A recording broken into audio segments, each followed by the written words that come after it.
Baik, bismillahirrahmanirrahim. Assalamualaikum warahmatullahi wabarakatuh.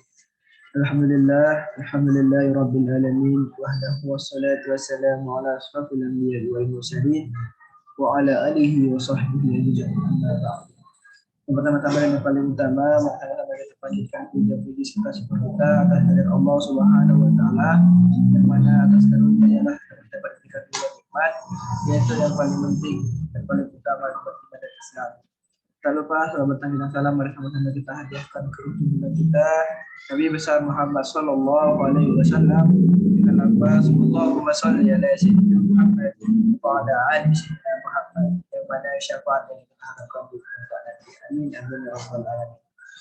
Baik, yang terhormat Bapak dosen Muhammad Iqbal Abdul Muin SMA dan saya sayangi teman-teman sekalian. Baik, sebelumnya perkenalkan nama saya Muhammad Akbar Diyadi dengan NIM 0104193138 semester 7 ilmu dakwah. Baik, ini saya akan membacakan undang-undang tentang haji 2019.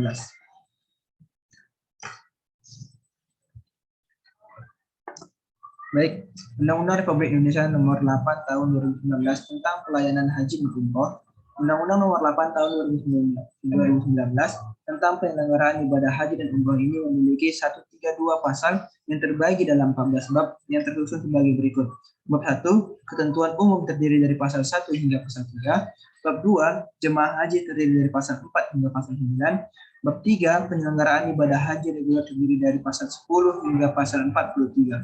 Bab 4, biaya penyelenggaraan ibadah haji terdiri dari pasal 44 hingga pasal 51. Bab 5, kelompok bimbingan ibadah haji dan umroh terdiri dari pasal 52 hingga pasal 56. Kemudian, bab 6, penyelenggaraan ibadah haji khusus terdiri dari pasal 57 hingga pasal 85. Kemudian selanjutnya, bab 7, penyelenggaraan ibadah umroh terdiri dari pasal 86 hingga pasal 106. Bab 8, koordinasi terdiri dari pasal 107 hingga pasal 109. Bab 9, peran serta masyarakat terdiri dari pasal 110 hingga pasal 111. Bab 10, penyidikan terdiri dari pasal 112. Bab 11, larangan terdiri dari pasal 113 hingga pasal 119. Bab 12, ketentuan pidana terdiri dari pasal 120 hingga pasal 126. Kemudian bab 13, ketentuan peralihan terdiri dari pasal 127. Bab 14, ketentuan penutup terdiri dari pasal 128 hingga pasal 132. Kemudian selanjutnya, bab 1 ketentuan umum, pasal 1. 1. Ibadah haji adalah rukun Islam kelima bagi orang Islam yang mampu untuk melaksanakan serangkaian ibadah tertentu di Baitullah, masyair, serta tempat, waktu, dan syarat tertentu. Pasal yang kedua, ibadah umroh adalah berkunjung Baitullah di luar musim haji dengan niat melaksanakan umroh yang dilanjutkan dengan melakukan tawaf, sa'i, dan tahallul. Yang ketiga, penyelenggaraan ibadah haji dan umroh adalah kegiatan perencanaan, perorganisasian, pelaksanaan, pengawasan, evaluasi, dan pelaporan ibadah haji dan ibadah umroh. Yang keempat, jamaah haji adalah warga negara yang beragama Islam dan telah mendaftar diri untuk menunaikan ibadah haji sesuai dengan persyaratan yang ditetapkan. Yang kelima, jamaah haji reguler adalah jamaah haji yang menjalankan ibadah haji yang diselenggarakan oleh menteri. Kemudian yang keenam, jemaah haji khusus adalah jemaah haji yang menjalankan ibadah haji yang diselenggarakan oleh penyelenggara ibadah haji khusus. Kemudian yang ketujuh, jemaah umroh adalah seseorang yang melaksanakan ibadah umroh. Yang kedelapan, penyelenggaraan ibadah haji reguler adalah penyelenggaraan ibadah haji yang dilakukan oleh menteri dengan pengelolaan, pembiayaan, dan pelayanan yang bersifat umum. Yang kesembilan, petugas penyelenggaraan ibadah haji yang selanjutnya disingkat PPIH adalah petugas yang diangkat atau ditetapkan oleh menteri yang bertugas melakukan pembinaan, pelayanan, dan perlindungan, serta pengendalian dan perordinasian pelaksana operasional ibadah haji di dalam negeri atau di Arab Saudi.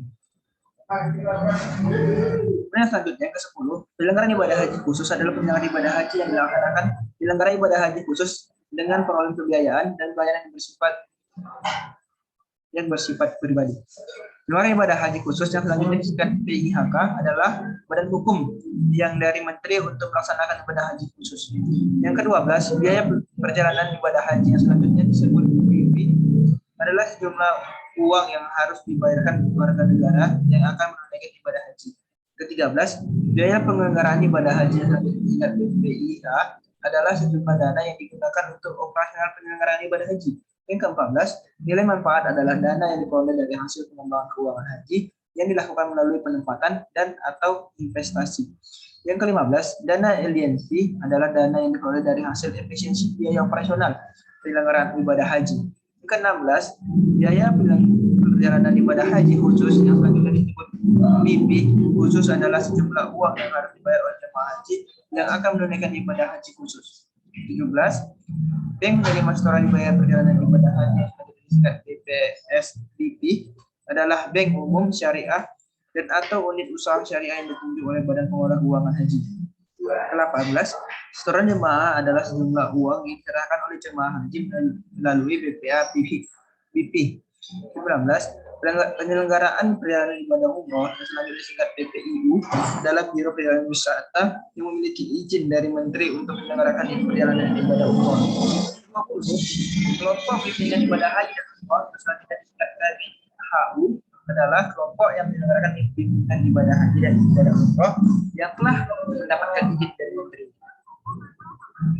Kemudian yang ke-21, sistem komputerisasi haji terpadu yang selanjutnya disebut SISKOHAT adalah sistem pengelolaan informasi penyelenggaraan ibadah haji secara terpadu.